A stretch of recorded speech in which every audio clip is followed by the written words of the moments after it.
Je prenais mon avion. Ah oui, je me rappelle, je suis très bon dans les dates. Hein. J'étais à Francfort, j'ai atterri à Johannesburg. Le même jour, je prends Rwanda Airways, je vais à Kigali, au Rwanda. Je prends l'avion pour Bukavu, au Congo, parce qu'il n'y avait pas de vol direct.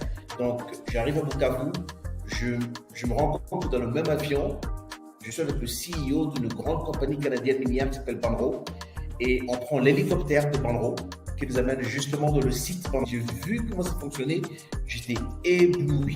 Alors là, en fait, c'est le côté opérationnel, professionnel, tu vois. Mais en même temps, j'ai visité les terrains où il y a des activités minières traditionnelles. Ben, écoute, c'est le jour et la nuit. Bonjour et bienvenue sur Africa Tech Rising. Je suis Melissa Amouni, l'hôte de ce show. Aujourd'hui, je suis rejointe par John Lombola, CEO et fondateur d'Axalio. Nous allons discuter exploitation minière artisanale en Afrique, blockchain et finances décentralisées. Alors rejoignez-nous et si vous avez aimé cet épisode, abonnez-vous à ma chaîne. Salut Melissa, comment tu vas? Ça va bien, merci. Merci d'être là aujourd'hui. Est-ce que tu souhaiterais te présenter, t'introduire pour notre audience? Bien sûr, d'abord, je suis ravi de revenir ici et voilà, je m'appelle John Lobela, je suis originaire de la République démocratique du Congo. Ça fait 22 ans que je vis en Afrique du Sud. Je suis initialement venu pour poursuivre mes études dans la technologie et j'ai fini en tant que développeur de solutions d'entreprise. Et après ça, je me suis lancé dans le monde de l'entrepreneuriat. Ça va faire maintenant, ça c'est ma 16e année. Je suis vraiment indépendant et très focus dans les entreprises. J'aime bien bâtir. Et je suis à ma 3e entreprise. On va en discuter, dépendant des questions que tu as pour moi. Super. Alors aujourd'hui, on va parler d'exploitation minière artisanale en Afrique, de blockchain et de finances décentralisées. Et je voudrais rentrer tout de suite dans le vif du sujet. Quels sont les problèmes actuels en Afrique dans les exploitations minières artisanales? Alors, ça, c'est une thématique tellement passionnante. Pour moi, tu touches sur le vif du sujet et toutes les semaines, depuis le début de cette année, de toute façon, je ne fais que parler de ça. La problématique que nous avons aujourd'hui dans le monde artisanal minier, il a plusieurs facettes.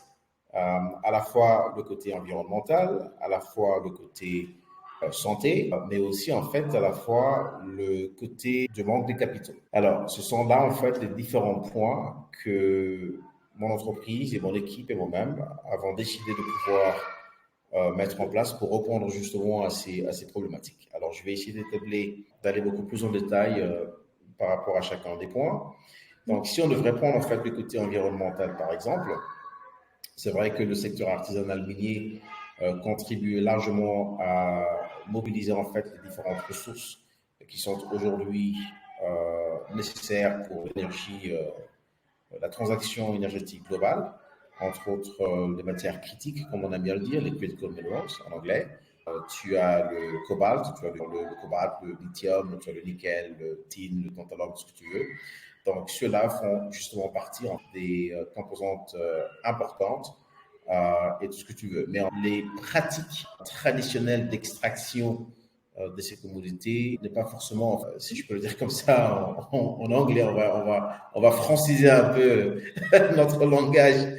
Alors, du coup, quand tu regardes même l'extraction de l'or, par exemple, la plupart utilisent le mercure, qui est très néfaste pour la santé de l'individu qui utilise le mercure, mais en même temps qui contribue à détériorer justement la terre. Donc, c'est très difficile de pouvoir, à la fin de la vie d'une mine, de pouvoir restaurer la mine si tu as détruit en fait les composantes nécessaires qui permettraient à la réforestation, surtout que le monde aujourd'hui est en train de parler de climate change, tout ce que tu veux.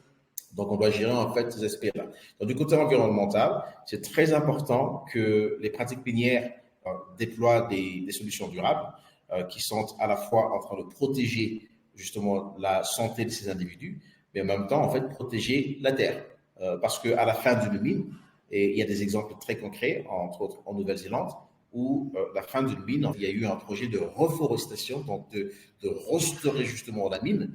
Et 5 ans plus tard, les gens sont passés, on se dit, mais écoute, on ne croirait pas qu'il y avait un site minier ici. Donc, l'idée aujourd'hui, quand il s'agit d'une activité minière quelque part, après avoir mené des études concrètes dans le fond, il faut essentiellement arriver à identifier d'abord, dans le cas du Congo par exemple, qui est aujourd'hui le bassin nécessaire, parce qu'il y a, à cause de la rainforest, donc la forêt équatoriale et le tourbière, elles sont intéressantes, sont importantes pour absorber justement la quantité de CO2 qui est émise à travers le monde. Donc aujourd'hui, il ne faudrait pas aller miner n'importe où. Donc c'est pour ça qu'il y a des études qui sont menées. Donc les études sont menées pour se dire, bah, écoute, est-ce qu'on peut mener ici? Est-ce qu'on peut mener une activité minière de ce côté? Et si on peut le faire, est-ce qu'à la fin de la mine, à la fin de l'activité minière, ou comment est-ce qu'on peut en fait mettre les pratiques nécessaires pour planter les arbres et afin de pouvoir redonner de la zone de ce côté-là, quoi, tu vois? Donc là, c'est de ce côté, le côté environnemental, et il y a beaucoup de problèmes de ce côté-là. Donc la plupart des miniers ne savent pas, ils n'ont pas ces pratiques, ils n'ont pas ces connaissances. La plupart ne sont pas allés à l'école pour ça. Donc ils le font de manière très artisanale. Ils ont une bêche, ils ont des pratiques voilà, qu'ils ont apprises par leurs cousins, ce que tu veux, et puis ils ont des voilà, ils ont tout ça qu'ils sont en train de faire. Je suppose que tu as déjà visité plusieurs sites, donc tu parles Oh oui, vraiment de cause, tu as déjà visité plusieurs sites, tu es au courant de vraiment tout à comment ça fait. se passe sur le terrain, etc. Exactement, je me rappelle une fois en 2012, c'était exactement le 2 mai 2012 et François Hollande venait d'être élu. Je me rappelle encore très bien, je prenais mon avion. Ah oui, je me rappelle, je suis très bien, très bon dans les dates, hein. J'étais à Francfort, j'ai atterri à Johannesburg. Le même jour, je prends Rwanda Airways, je vais à Kigali, au Rwanda. Je prends l'avion, le lendemain, je prends l'avion pour Bukavu, au Congo, parce qu'il n'y avait pas de vol direct. Donc, j'arrive à Bukavu, je me rends compte que dans le même avion, je suis avec le CEO d'une grande compagnie canadienne minière qui s'appelle Banro, et on prend l'hélicoptère de Banro qui nous amène justement dans le site Banro, parce que j'avais été invité dans le site pour aller voir voilà, c'était une amie à moi qui était dans le HR, on devait faire des activités ensemble, mais j'étais en tout cas ébahi, j'ai vu ce qu'il y avait sur terre, je me dis, c'est pas possible. Ça, c'est vraiment un site professionnel d'extraction de l'or. Ils m'ont fait passer par tout le processus. J'ai vu comment ça fonctionnait. J'étais ébloui. Alors là, en fait, c'est le côté opérationnel, professionnel. Tu vois? Mais en même temps, j'ai visité les terrains où il y a des activités minières traditionnelles. Ben, écoute, c'est le jour et la nuit. C'est deux choses complètement différentes. Et quand tu vois, en fait, tu as peut-être lu le bouquin Cobalt Red, où on parle justement de comment est-ce que il y a une masse des individus, des femmes, des hommes et même des enfants. Tu as peut-être souvent vu des photos comme ça où il y a plus de 10 000 personnes dans un site et ce n'est pas safe du tout, c'est complètement dangereux. Mais là, c'est des pratiques traditionnelles où les gens sont en train de se dire, bah, écoute, il y a beaucoup d'argent à se faire ici, le gouvernement ne fait rien pour nous, on veut vraiment se retrouver par rapport à ce qu'on est en train de faire et tout ça. Donc, on va éliminer, Mais comment est-ce qu'une femme du village sait comment il faut miner en fait le cobalt? Comment attends, c'est toxique cette histoire. C'est toxique. Je ne sais pas si tu as vu le cobalt, mais c'est beaucoup plus toxique en fait que l'or. Il est encore bien, on peut le toucher. Mais ces gens vont le faire parce que ils veulent, en fin de compte, nourrir leur famille et prendre soin de leur communauté. Et ce qui m'amène justement maintenant au troisième grand point, c'est le côté du manque de capitaux pour permettre à ces individus de pouvoir travailler de manière correcte et afin de prendre en charge les salaires des individus, et ce que tu veux, et aussi arriver à louer des équipements ou acheter des équipements qu'il faut, tels que en anglais on dit les excavators, d'accord, les excavateurs, je crois que c'est en français aussi, et des tracteurs et d'autres équipements nécessaires justement pour leur permettre, voilà, justement, pour leur permettre de faire une activité semi-mécanisée au niveau des coopératives et des petites mines. Donc, c'est en fait ça les trois grands points qui sont là pour moi, les grands challenges que nous avons dans le secteur minier artisanal en Afrique. Je suppose aussi que dans ta démarche, puisque tu t'es pris vraiment de passion pour ce sujet, dans cette démarche, il y a aussi quelque part ramener cette notion de dignité, de respect et d'honneur pour des personnes qui font un travail incroyable et qui en plus travaillent avec des matières nobles et voilà, qui nous sont données en tant que ressources sur Terre. Et donc, ça ne va pas du tout ce qui se passe en ce moment, en fin de compte. Alors, tu évoques en fait un élément très important, la dignité. C'est important parce que la manière dont ces gens travaillent aujourd'hui, c'est de manière très inhumaine. Et les grandes entreprises aujourd'hui, en l'occurrence des entreprises chinoises qui ont signé des contrats dubitatifs quand même en Afrique avec les gouvernements, les différents gouvernements, et qui pour la plupart en fait sont en train de voir leur gouvernement, leur contrat être résilié. Ben, écoute, ils avaient la responsabilité à l'époque, justement, non seulement d'exploiter, après avoir mené l'étude environnementale, pour dire que notre exploitation ne va pas aller à l'encontre des règles, en fait, des droits humains, ou encore ne va pas détruire l'environnement où ces personnes sont en train de vivre. Ils avaient la responsabilité, justement, de pouvoir se rassurer qu'ils vont ils vont absolument mettre en place des pratiques nécessaires. Ils vont aussi construire des écoles, ils vont construire des hôpitaux, ils vont construire des routes. Mais toutes ces personnes, en fait, qui ont eu ces contrats en Afrique, surtout au Congo, chez nous, n'ont pas pu réaliser ces œuvres ou alors cette demande selon l'État. Alors aujourd'hui, il faut absolument permettre à ces personnes de pouvoir le faire. Donc pour nous, la démarche que Exalio a, au départ, pour nous, c'est une sorte de marketplace qui nous permettrait de pouvoir connecter à la fois les investisseurs qui viennent avec les capitaux. On fait allusion aux investisseurs qui ont besoin de voir un impact social. Et pour nous, l'impact social, c'est dans le secteur minier qui a été largement oublié pendant des décennies. Et c'est vrai qu'il y a des projets similaires qui se font dans le secteur agricole ou de l'énergie renouvelable, ce que tu veux. Mais nous, on a choisi en fait ce monde de l'industrie minière qui est un monde qui nous produit justement des composants, des éléments très importants pour que toi et moi puissions avoir cette discussion maintenant. Il y a un élément, en fait, du cobalt, du lithium dans les batteries, du cuivre quelque part. Donc, du coup, ces personnes qui travaillent ont besoin de retrouver leur dignité. Alors, nous, qu'est-ce que nous sommes en train d'attaquer comme problème en premier?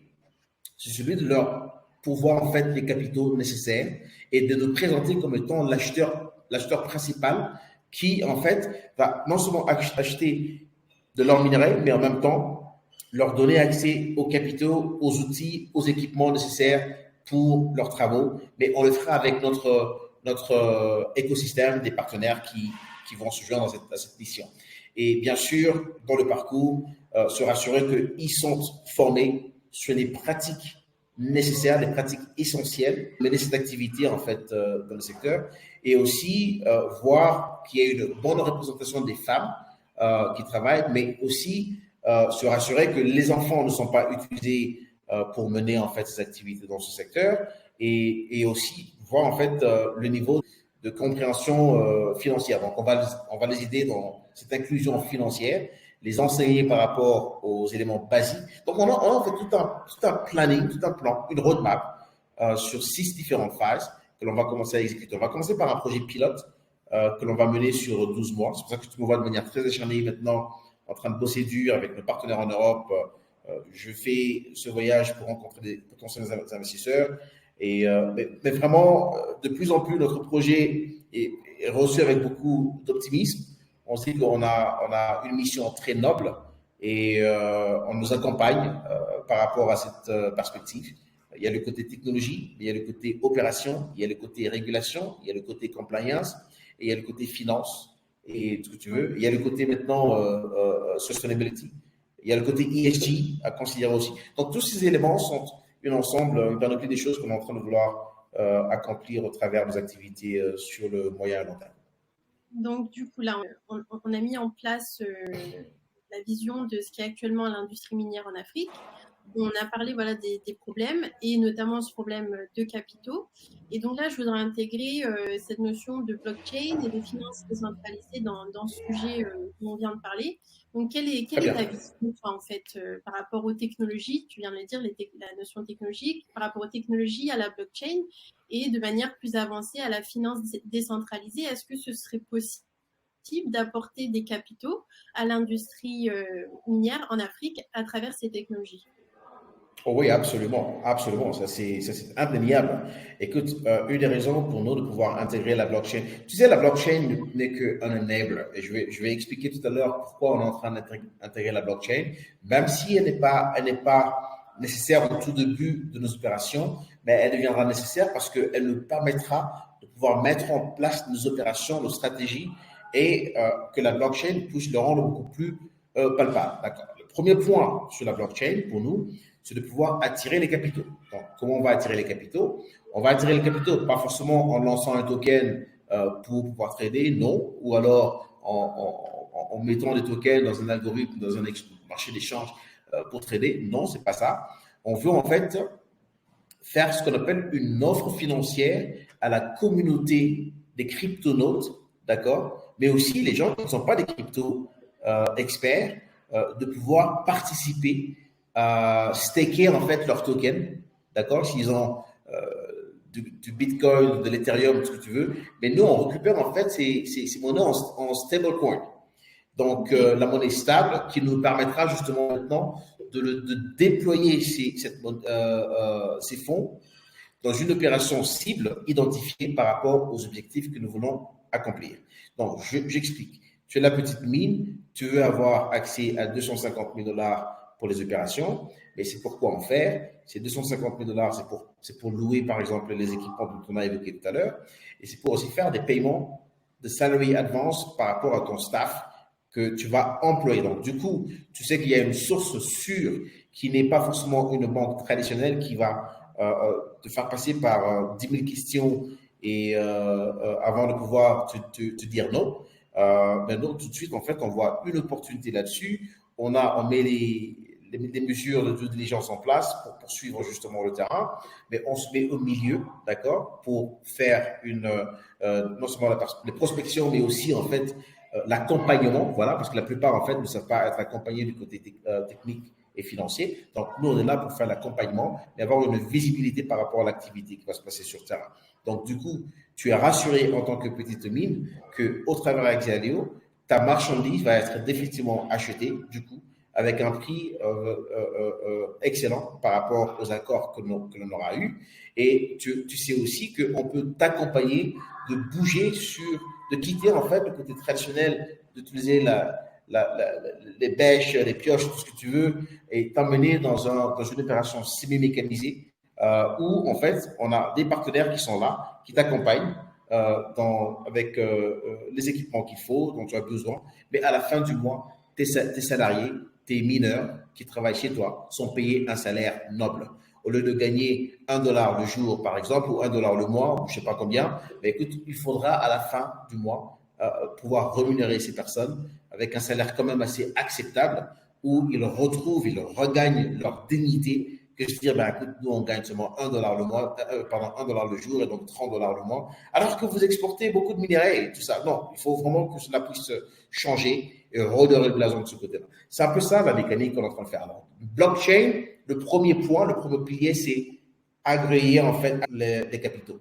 Et on peut le faire aujourd'hui à travers le DeFi Lending. Alors, à la longue, la blockchain va servir maintenant de pouvoir mettre ensemble les aspects de la gouvernance, les aspects de la transparence, les aspects de la traçabilité, les aspects justement de traçabilité dans la provenance, tout ce que tu veux, pour éviter dans ce domaine-là.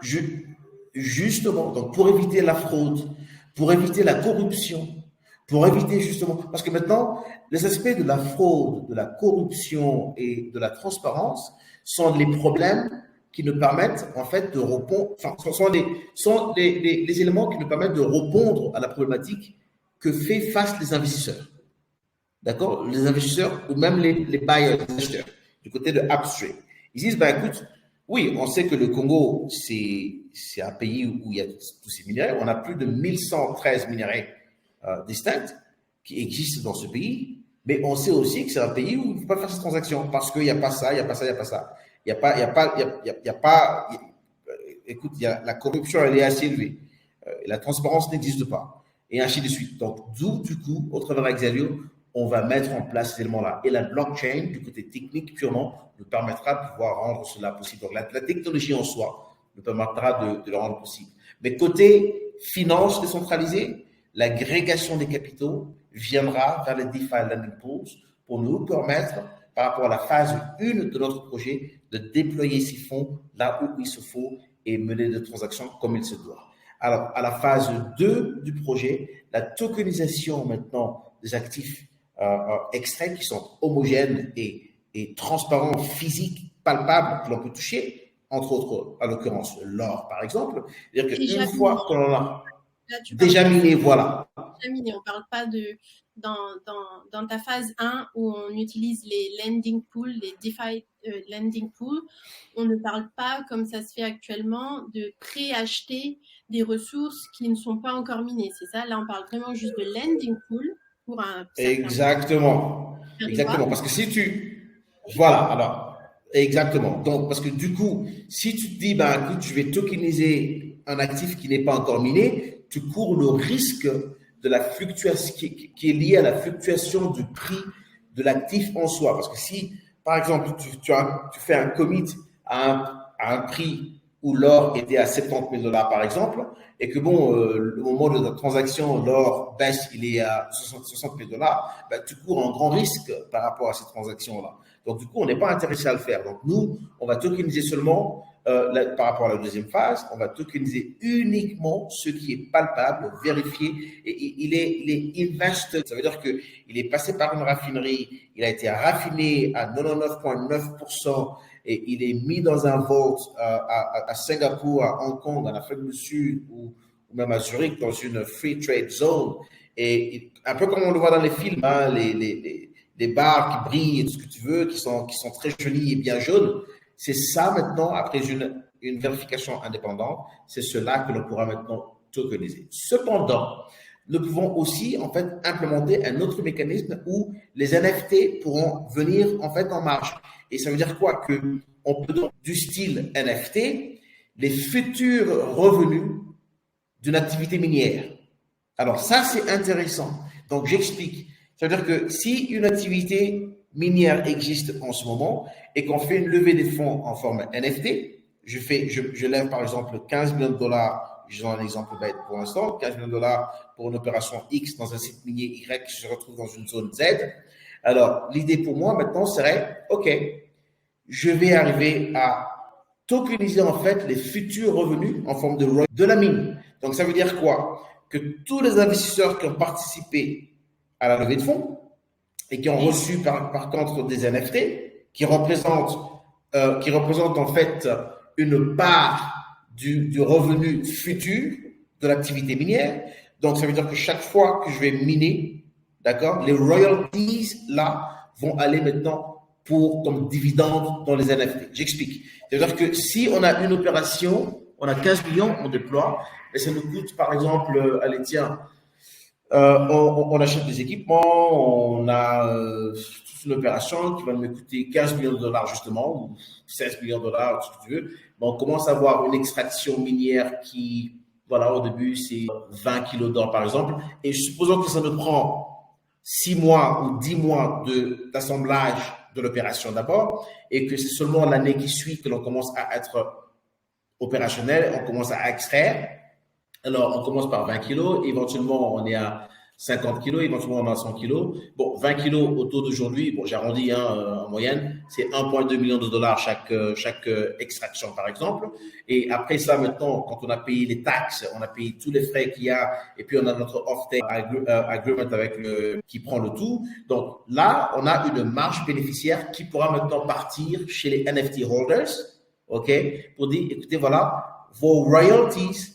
Donc, as long as la mine existe et qu'elle fonctionne pour les prochaines 20 années et 30 années, tant que vous avez votre token et que la mine fonctionne, ben, vous gagnez vos royalties par rapport à ce truc. Et ça, c'est un truc qui se passe aujourd'hui de manière traditionnelle déjà.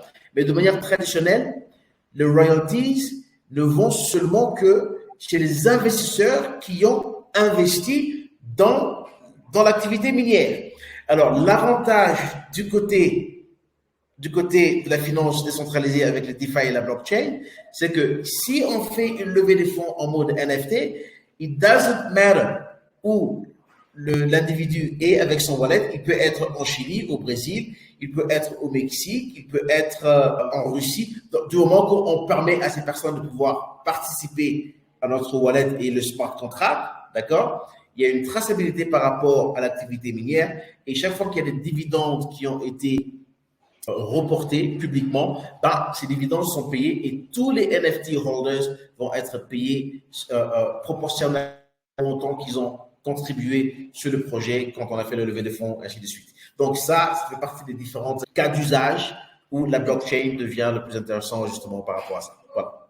Et donc, en termes d'Axalio, plus précisément, quel serait le business model en fait, puisque vous allez être un petit peu l'intermédiaire entre les mines et les investisseurs. Donc, quel serait votre business model? Alors, pour nous, le premier business model, parce qu'on a plusieurs phases, tout ce que je viens d'évoquer font partie de notre roadmap. On ne peut pas, bien sûr, déballer le tout de suite. Le premier business model pour l'instant, c'est de rassurer à un groupe de coopératives minières que nous sommes l'acheteur principal, tout en mobilisant le capital qu'il faut à pouvoir sécuriser les commodités et aussi, en fait, leur faire ce qu'on appelle du account receivable sous une forme de BNPL, en fait, pour éviter le BNPL, c'est le Buy Now, Pay Later. Okay. D'accord, qui est en fait un concept qui existe dans la fintech aujourd'hui.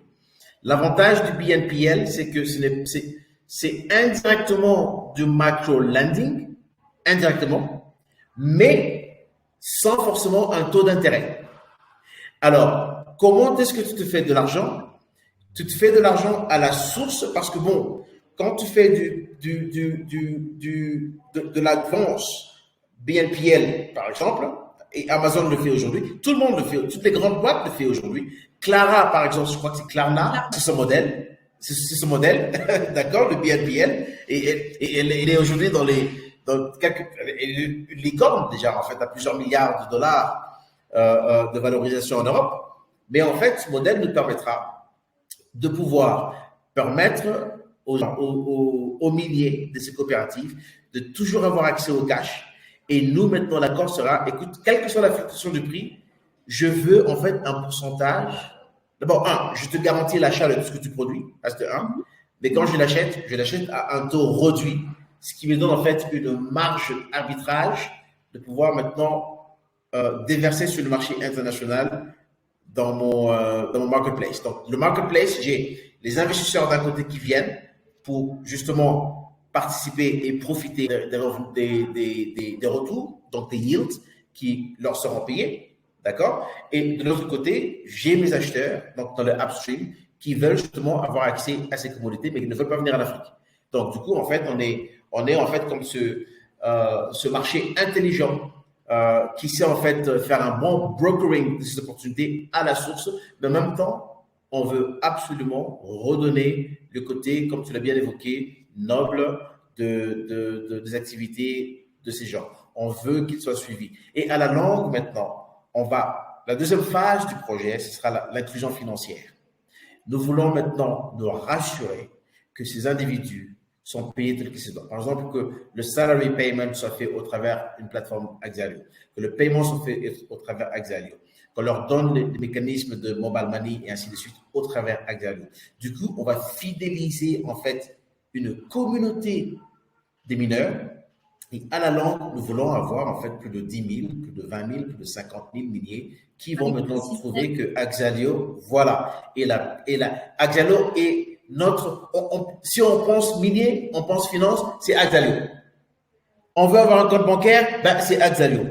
On veut être payé, c'est Axalio. Donc, du coup, on va fidéliser cela pour que ces gens vivent en fait ce qu'ils doivent vivre. Mais à la longue, nous, on aura les data, on aura les données, on comprendra comment est-ce que les coopératives sont en train de vendre leurs produits, on comprendra quels sont les produits qu'ils sont en train de vendre, on comprendra les volumes de transactions et tout ça. Cela pourra informer davantage les différentes décisions que l'on pourra prendre dans le futur. Et du coup, on partagera ces informations avec la communauté internationale, mais en même temps aussi avec les gouvernements.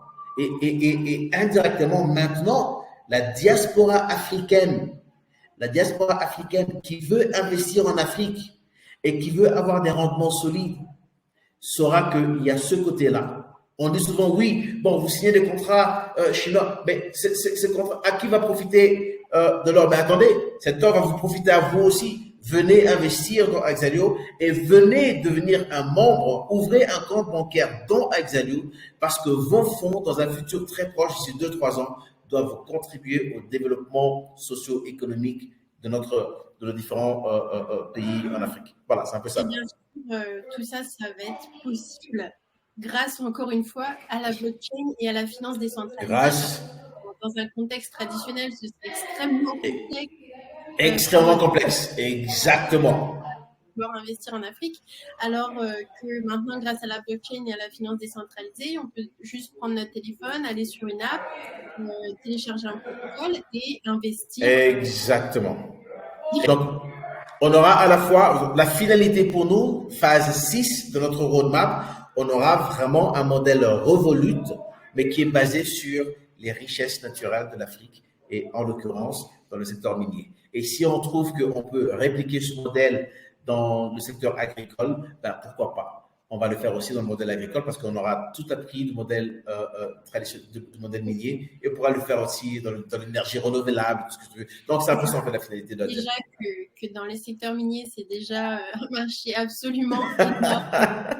Donc... Exactement, c'est un marché énorme. Donc, rien que ce marché. Et tu vois, avec ça, avec un focus et une exécution et une équipe qu'il faut. Et non, mais attends. On est une licorne. On est une licorne. Je t'explique. Si j'arrive à faire uniquement avec un seul client, permets-moi que je fasse ce petit calcul. D'accord? OK? Et je te dis pourquoi c'est possible. Hein. Mon modèle économique était basé sur transacter 15 kilos d'or chaque mois pendant 12 mois. Okay. Si je le fais comme ça, au taux d'aujourd'hui, pendant 12 mois, j'aurais transacté 180 kilos d'or. Ça, c'est juste une commodité. Hein. Je ne prends qu'une seule, l'or.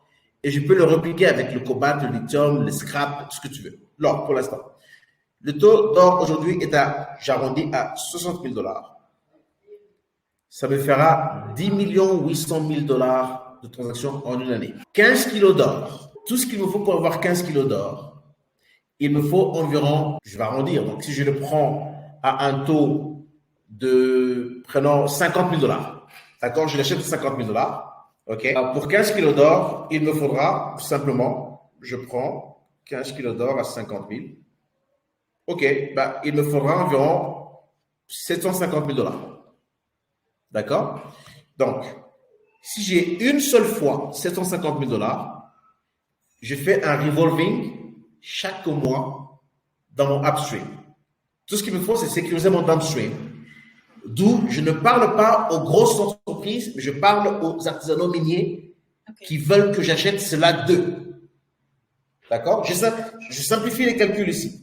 Donc, en une année, si je transacte pour 10 millions de $, je suis valorisé à 100 millions de $. Comme une entreprise qui vaut environ 100 millions. Mais si, selon nos projections, maintenant, on a compris le modèle, on a finalisé beaucoup de choses, imagine que j'ai 10 clients avec qui je fais la même chose. Au bout d'une année, je peux générer 100 millions de $. Et si je génère 100 millions de $, je serai en fait considéré comme étant une licorne au bout d'une année. Je pose. Pourquoi c'est possible? Je vais te donner l'exemple d'une entreprise congolaise qui a signé un contrat avec l'État, mais dont le off-taker est à Dubaï. L'année passée, cette entreprise, dont je vais taire le nom pour l'instant, j'étais sur le point de le mentionner, mais je vais taire le nom pour l'instant, a signé le contrat. Ils ont commencé les transactions, c'était l'année passée au mois de janvier. Et au mois d'août, en 8 mois seulement, ils avaient déjà acheté et vendu 3 tonnes d'or. 3 tonnes d'or qui valent 3 en 8 mois seulement, 8 mois, qui valent 3 000 kilos.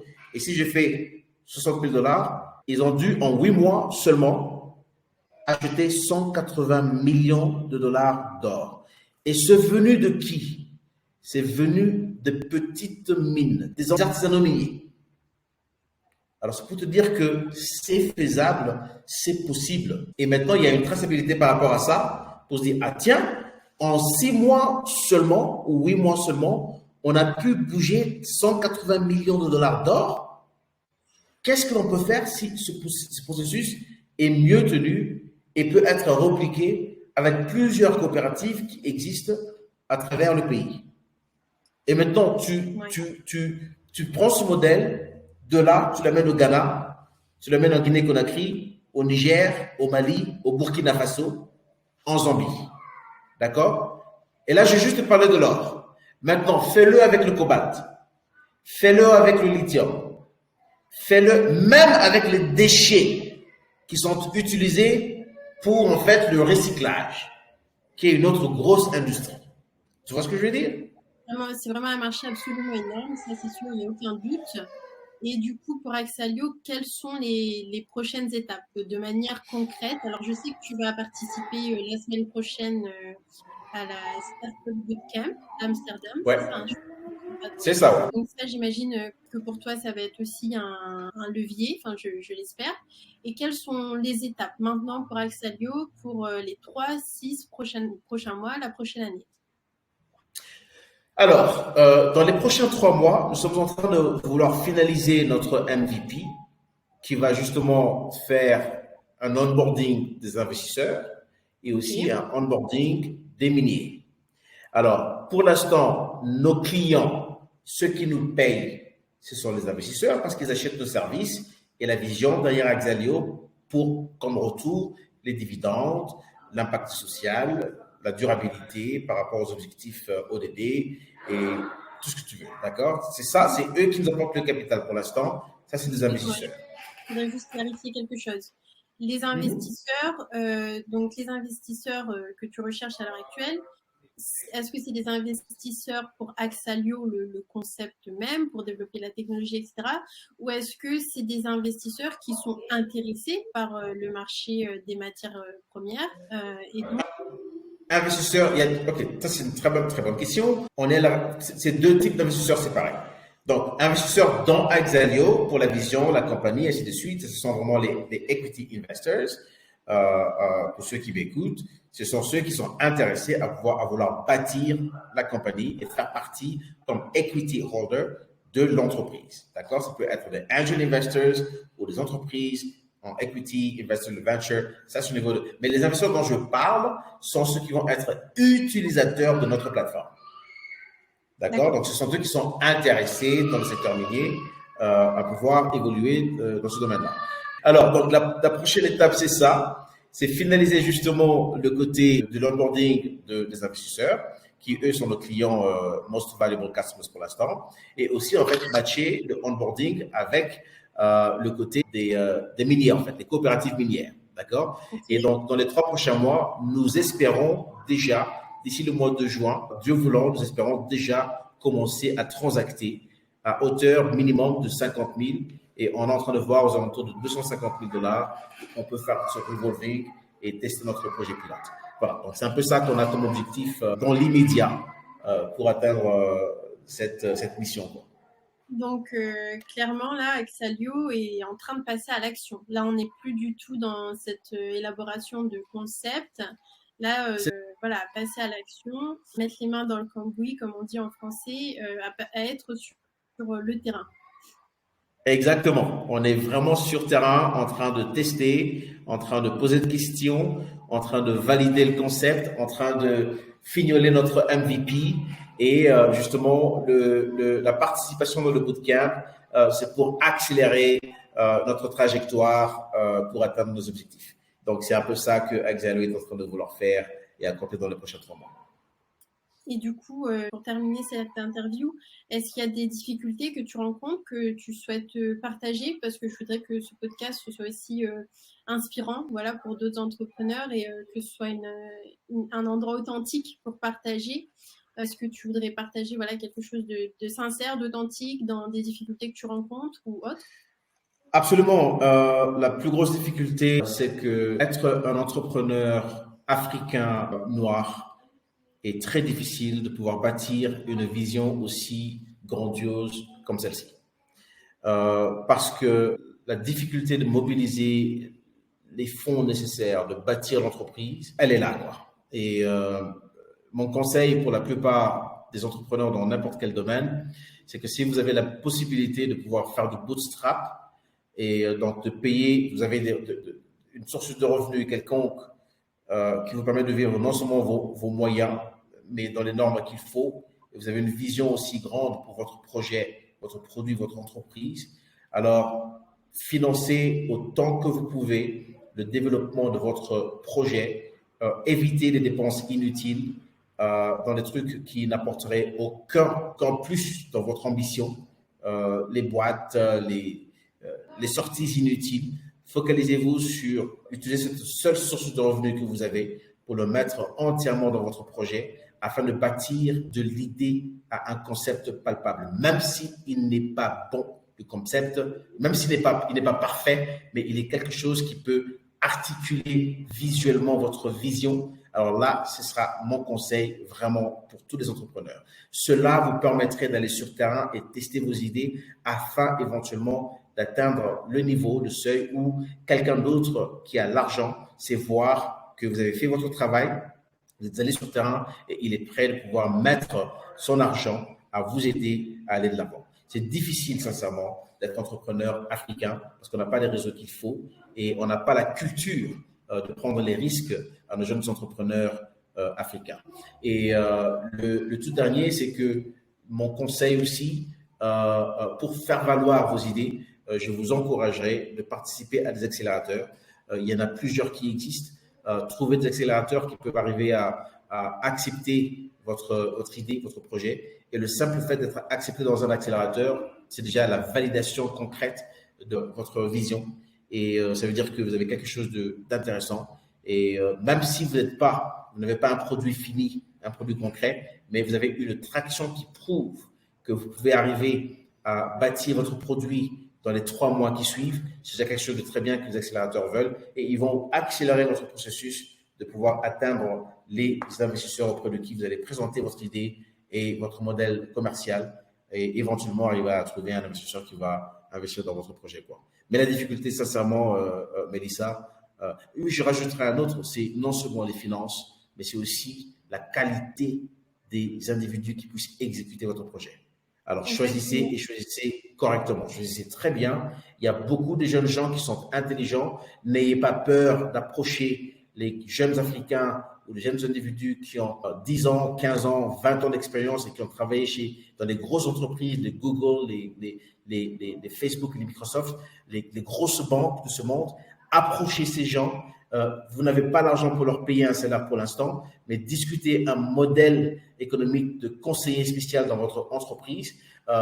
Certaines de ces personnes seront intéressées de pouvoir vous accompagner parce qu'ils vous trouvent assez charismatique et ils trouvent que votre idée, elle est géniale et ils vont dire, écoutez, moi je viens, je t'accompagne, je vais te mentorer et accepter de faire partie de ton équipe. Donc, fais usage de ce cercle de ces professionnels qui vont justement t'aider à mieux structurer ton projet, mieux structurer ton entreprise afin que tu deviennes beaucoup plus investissable. Voilà. Et il y a plusieurs formes de financement qui existent aujourd'hui, incluant les subventions. Il faut juste savoir comment aller les chercher. C'est exactement un point que j'allais aborder, un point de la fin concernant Axalio. C'est vrai que quand on a une vision aussi grande ou un projet aussi grand, comme plein d'autres projets aussi qui se développent en Afrique à l'heure actuelle, l'équipe, en fait, c'est vraiment essentiel et c'est là le plus difficile. Avoir des gens qui croient en ta vision, qui sont capables de joindre assez early stage, mais en même temps, il y a cette notion de financement parce que tout le monde a besoin de vivre, etc., etc. Et je pense que tu vas avoir besoin à Axalio vraiment d'une équipe compétente, comme tu l'as dit, mais vraiment d'une équipe humaine et assez terre à terre pour pouvoir mener une telle vision à terme, de ne pas se perdre à la fois du côté investisseur et de négliger le côté minier. Exactement, et c'est exactement la procédure que j'ai prise. J'ai mobilisé des grandes personnalités. J'ai un core team, on est à 8 personnes pour l'instant, qui sont là avec des diverses fonctions, mais je me suis plus penché sur une équipe en conseil, donc un advisory team qui ont des expériences vraiment avérées. Ils sont dispersés à travers le monde, du Canada, des États-Unis, de l'Europe, de l'Asie et même de l'Afrique, qui croient en ce projet et qui sont en train d'apporter de leur plus Aujourd'hui, par exemple, j'avais un appel avec un monsieur qui est à Londres, un Américain, qui croit au projet Exalio et qui est mon mentor dans le projet, un mentor/advisor. Et il m'aide à bien peaufiner nos produits. Et aujourd'hui, j'ai eu encore une belle ouverture sur comment structurer les produits que nous devons mettre dans notre marketplace pour aller de l'avant. Et il m'a donné un concept Amazon qui est phénoménal parce qu'il a travaillé chez Amazon, il a travaillé chez Google. Il a dit, voici comment Amazon fait pour gagner de l'argent et voici ce que Exalio devrait faire aussi. Donc ça, je n'aurais pas pu avoir cette information si je n'avais pas parlé à ce monsieur parce que moi, je n'ai jamais été chez Amazon, je n'ai pas travaillé chez Google, mais j'ai quelqu'un qui croit en Exalio et qui apporte ses compétences gratuitement. S'il te plaît. Alors, donc, c'est ça qui est vraiment important. Et je dis que je gagne avec ce genre de contact dans mon équipe, quoi. Donc, j'encourage tout le monde à pouvoir trouver des gens compétents. Bien, John, félicitations pour ton projet, pour ta vision, pour toutes les actions que voilà, tu accomplis au quotidien, comme plein d'autres entrepreneurs, mais c'est jamais facile. Il y a des journées, on a des hauts, il y a des journées, on a des bas. Et pourtant, malgré les hauts, les bas, les changements d'humeur, il faut continuer sans relâche, même quand on n'a pas envie. Il faut continuer, il faut y aller. Voilà, je voulais te remercier pour cette vision que tu apportes à l'Afrique, pas juste francophone. S'il y a des VCs, des investisseurs qui voudraient te contacter, est-ce que le meilleur moyen, c'est sur LinkedIn? Le meilleur moyen, c'est sur LinkedIn pour faire une connexion aussi rapide parce qu'ils ont la possibilité définitivement d'avoir accès à mon profil et voir ce sur lequel je travaille. Et juste après, un engagement en fait en privé par adresse email ou par mon site serait toujours définitivement le bienvenu. Je ne sais pas s'il faudrait que je partage mon email ici, mais s'il le faut, tu le feras peut-être sur ta page YouTube. Eh bien, merci à toi, John, et merci d'avoir pris le temps aujourd'hui pour cette belle interview. J'espère qu'il sera inspirante aussi pour d'autres personnes. Je te remercie du fond du cœur, et moi aussi, je crois en Exalio, et on verra où ça mène. Et peut-être que d'ici quelques mois ou l'année prochaine, on fera un catch-up pour voir où on en est avec Tout à Exalio. fait.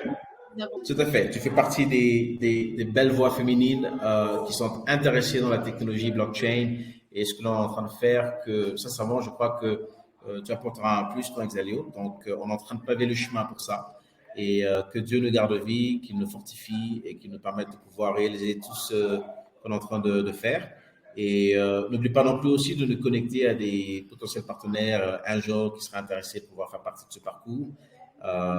C'est ça en fait l'aspect collaboratif, l'aspect du networking. Voilà, donc you're welcome. Bon, pour moi, tu fais partie de l'équipe Exalio en fait, hein, je le dis déjà. Et à très bientôt. Merci à toi. Si vous avez aimé cet épisode, abonnez-vous à ma chaîne et partagez-le avec vos collègues, vos amis. À bientôt sur Africa Tech Rising.